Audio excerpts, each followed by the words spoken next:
nakakalapan. Napunta mo ba yung dati? Nung Oo, napunta ako yung dati. Punta mo pa yung studio?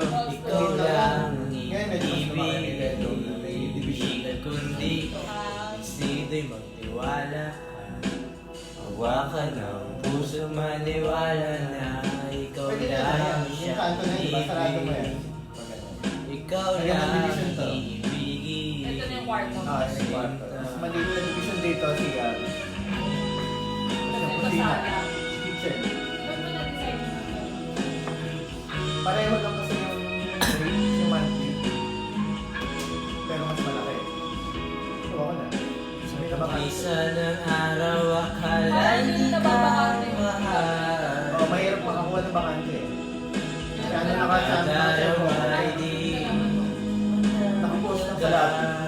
Pinicture ako, tapos pinatawag ko kay Sen. malay ko bang hindi Kaya kasama mapaga kami ng one bedroom na may bakante. iibigin kita Kaya halos pareho lang yung magiging monthly na bayad. Tapos malaki. So yan, okay, maganda. Pero same building lang. Ang ganda na location ng building kasi likod ng building. Parang gitna yun eh, Edsa Ortigas. Parang gitna ng Metro Manila yun. Area na yun. Tuloy, ikaw lang ang inibig. Ang dami ko sa opisina. Kundi, Hindi sino'y lang ako nila. wala Pero sa Mega, manila ako. hawakan ang puso't maniwala na ikaw lang Hindi naman siya required. inibig. Pag sinipag lang ako. Ikaw lang Mabait ang manager ko eh.